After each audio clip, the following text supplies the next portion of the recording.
Welcome to Bits and Pieces Quilting.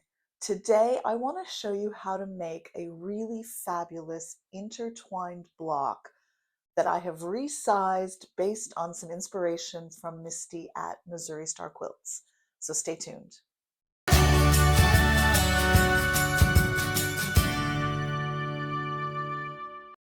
Hi, I'm Michelle, and today I'm really excited to show you this very cool block.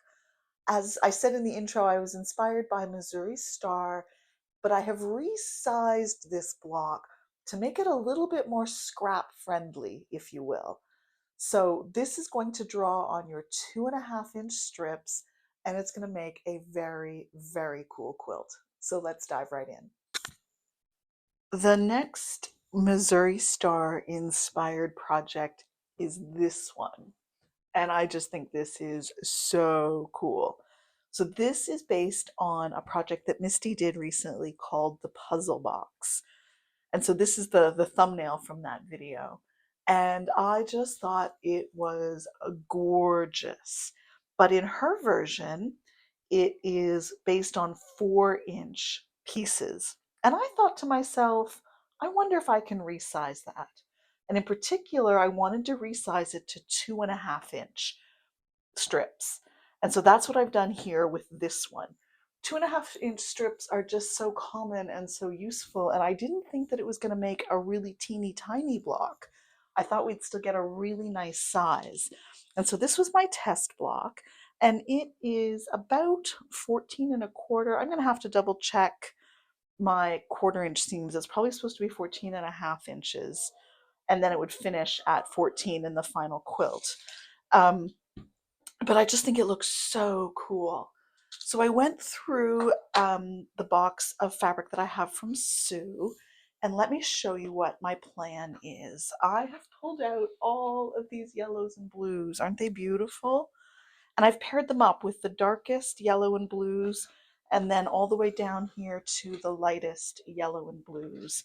And I think, and then Sue also gave me this roll of white 2.5-inch strips.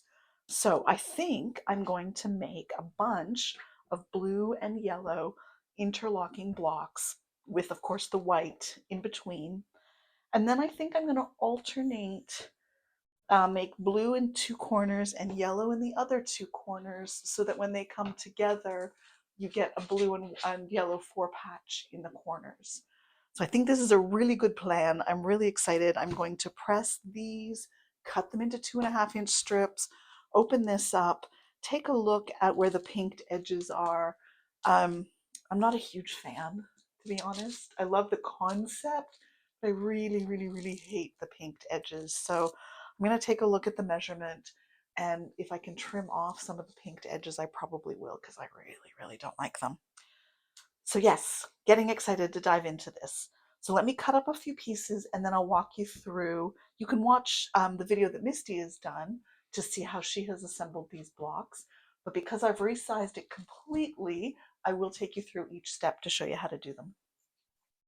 As I suspected, these pinked edges, can you see that? I've laid this one out really carefully, so let me pull this one up. There's these pinked edges along here. And I've measured it really carefully. And the pinked edges, some companies do it differently. The pinked edges, and maybe if I zoom this in a little more, you can see what I mean. The pinked edges, the 2.5-inch goes from the bottom of the pink on one side to the bottom of the pink on the other side. So all these little triangles are kind of extra to the 2.5-inch shape. And that bugs me. That really bugs me. I will say, however, that this fabric is beautiful. The fabric truly is, it's beautiful. It feels incredible.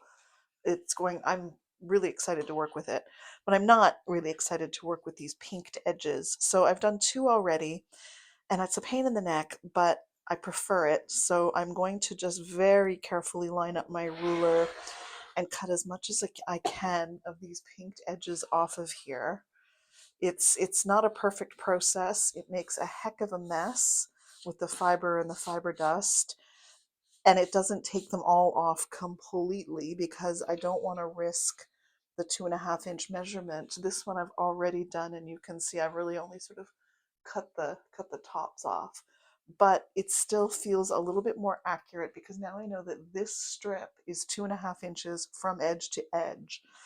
So it's maybe a little bit obsessive, a little bit unnecessary, but I tend to do it with these sorts of jelly roll bundles.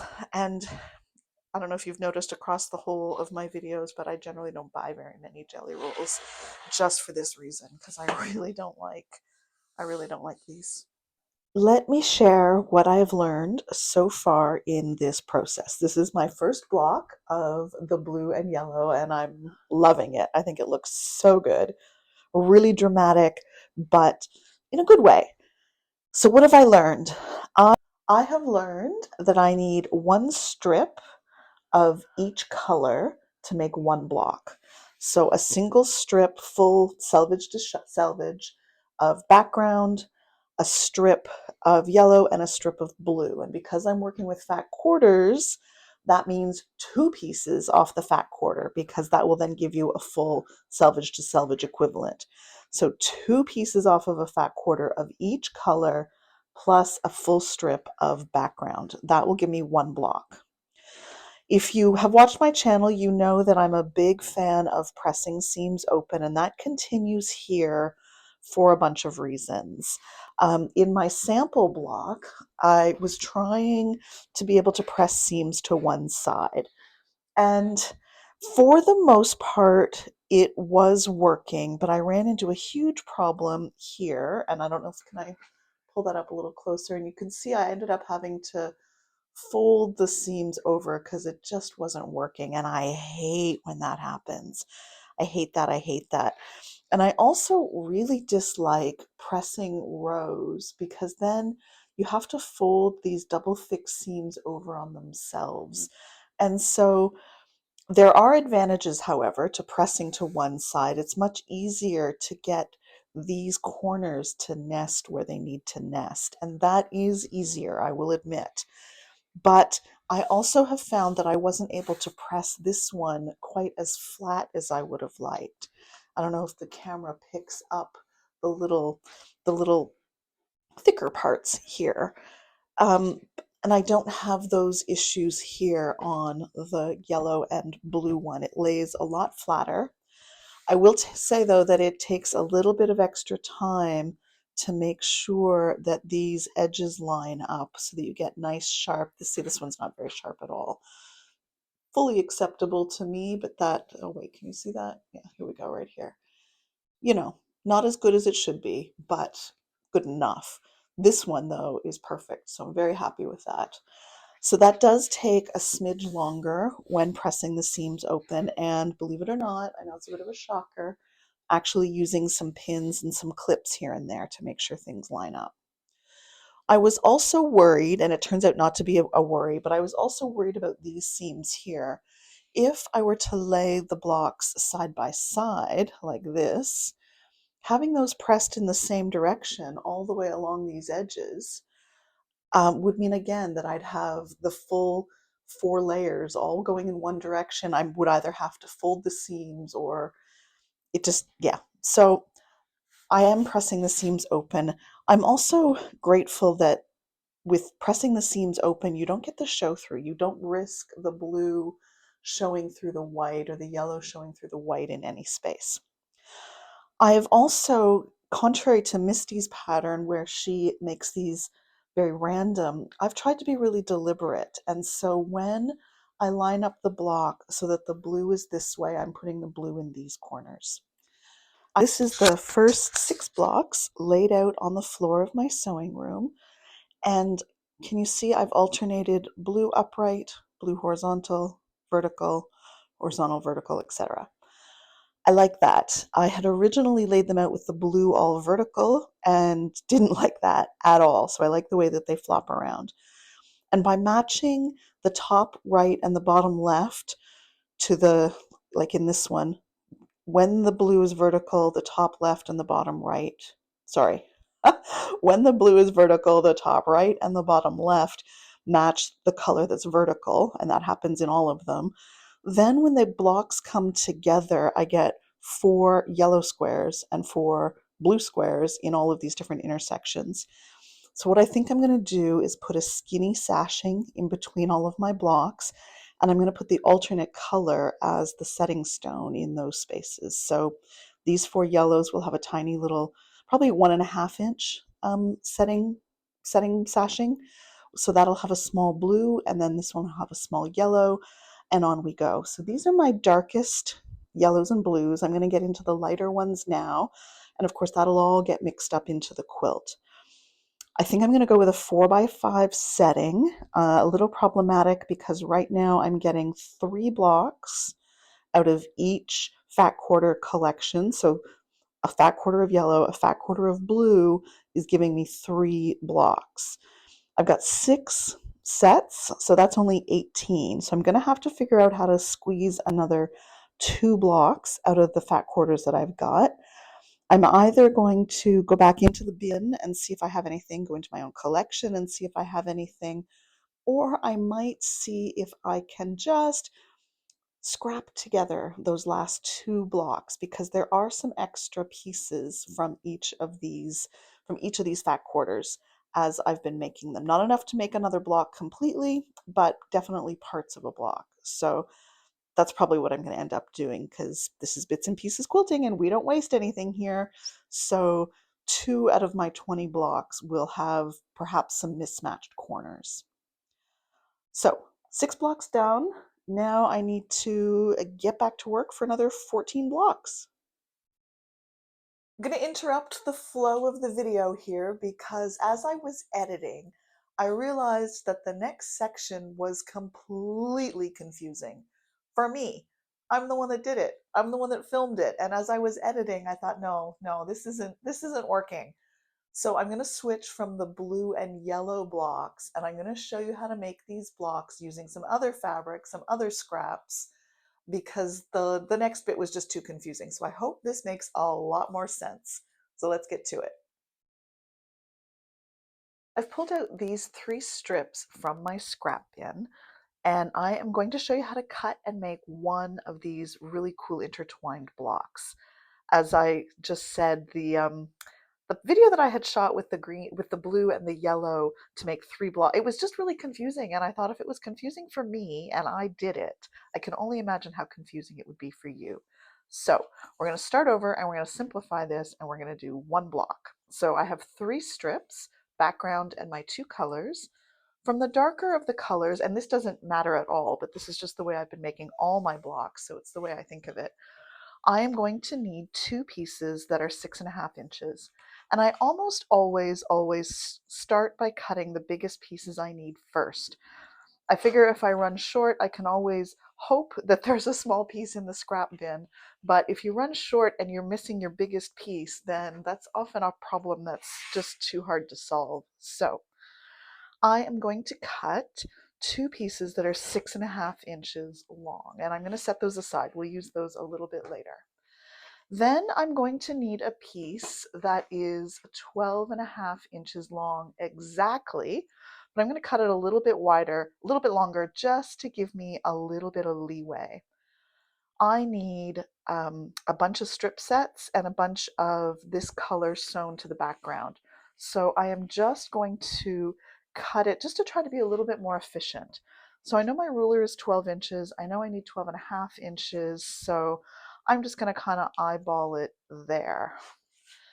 And I'm going to put that aside because we're going to sew that to some background fabric.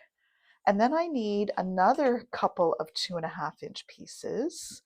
And I will show you where we're going to use those in just a minute.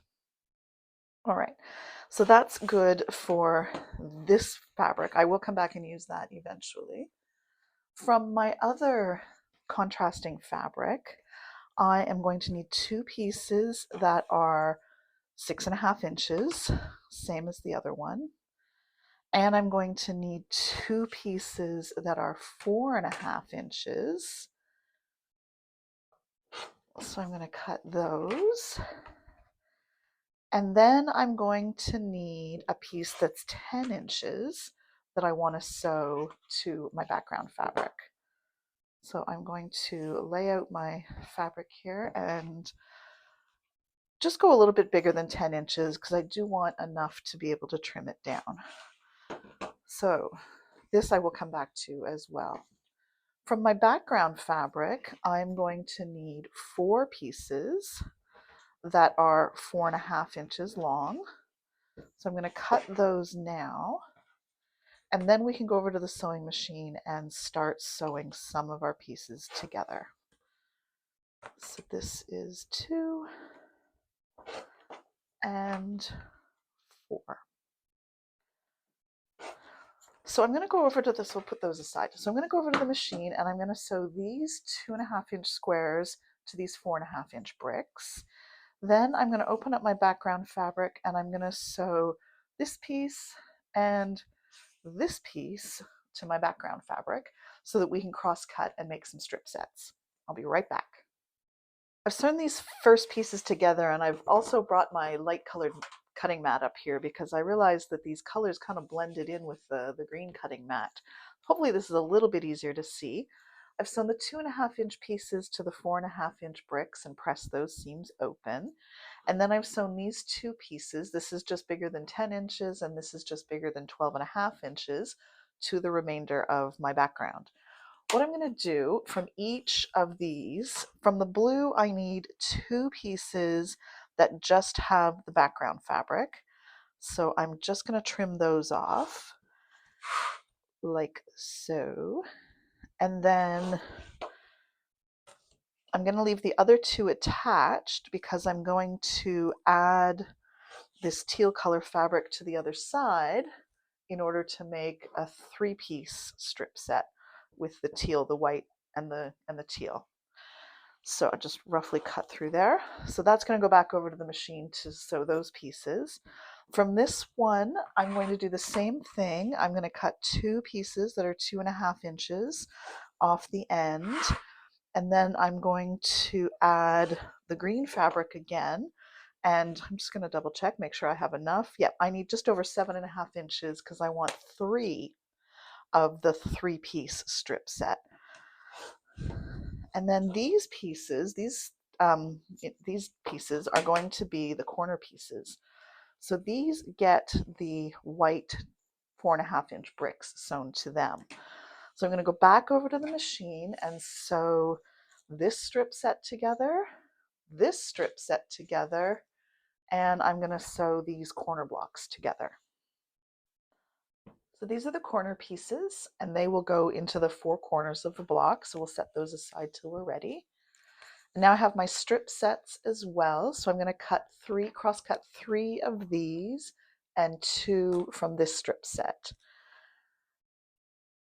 Just line this up at 2.5 inches and cut across. One of these will be for the center block. Let me show you. One of these will go with these pieces that we did earlier to make the center block, like this.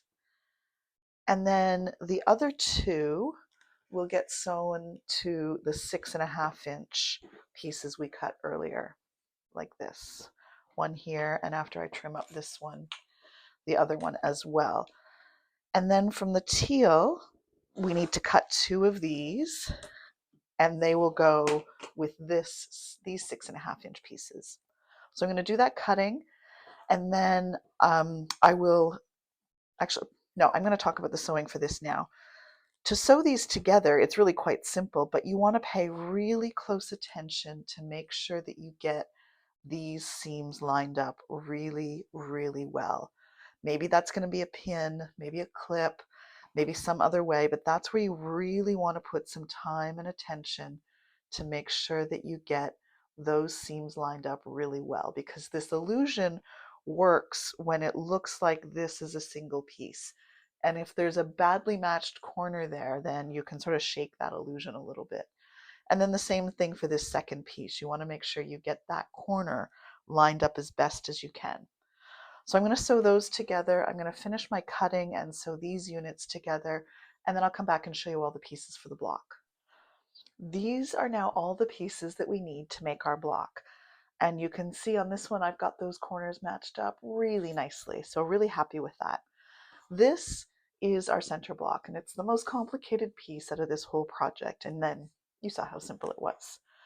We have two of the teal colored end pieces, two of the green end pieces, and our four corner pieces. So with these pieces going up and down, that means our green pieces go top and bottom like this. And our teal pieces go side to side like this to create that interlocking illusion. And then I've been doing all of my blocks the same way. So whichever color is upright like this, I'm putting that matching block in the top right and the bottom left like this. So that's our block. Sewing the center row together, it just means sewing these pieces on, sewing the top and bottom row, and you'll see that this is exactly the same. If I just turn this around like this is the same. So I'm just going to set those up here and take those over to the machine and sew those, sew these, and then again sew my rows together. Sewing these individual rows is quite easy. I want to make sure that these points match up really well as best as possible. Not so urgent on these top and bottom, but then when we go to sew the rows together, it'll be important to make sure things match up. So let me get my rows prepped, and then I will show you where I pin in order to try and get these sewn together as best as possible. This is the rows all sewn together. Not bad. That corner's not so brilliant, but I'm going to leave it. The others look really good. And then my top and bottom rows, which are the same, one for the top and one for the bottom. I'm going to get those sewn together, being really careful to match these points most particularly. And then there's a line here where there's a seam, and that will help me line up this so that everything is nicely lined up. Same thing up here. These 2 points, the most important, and then where these two come together just to make sure everything is aligned properly. And this is the final block. I think it turned out really well. My seams match fairly well. They're not perfect, but I'm happy with the result. And I'm going to add it to the collection I've started of scrappy blocks to make another one of these quilts with some really fun colors, all out of my 2.5-inch scrap bin. So let's get back to the blue and white quilts. Blue and yellow quilts. This is my first attempt at a layout, and we've got a few things to discuss.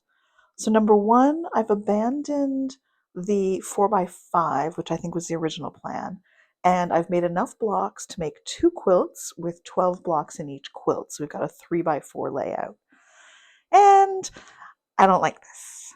I don't like this at all. So I think what I'm going to do is swap out the lighter colored blocks and go and get the darker colored blocks from the other pile of fabrics and make a lighter version and a darker version. So I'm hoping when I lay that out that I like that a lot better.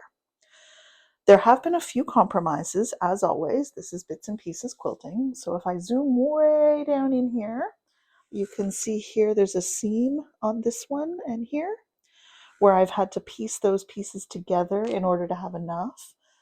And I'll put you on pause for a second and swing around to my work table, and I'll show you a few other compromises. This block is also a compromise. I have a seam here on both the top and the bottom of these pieces, and these corner squares are different. But I don't think that's going to matter very much. This, in my view, is a dark block, and this is a lighter version. So I think what I'm going to do is swap out all the lighter ones on the floor and replace them with darker blocks and see if I like that a little bit better. And then the next decision point will be how wide to make the sashing. I have lots of 2.5-inch pieces here. All my tech in the way. So I think I'm going to just use the 2.5 as they are, and that'll give a nice floating space in between each of these blocks. So we'll see how that goes.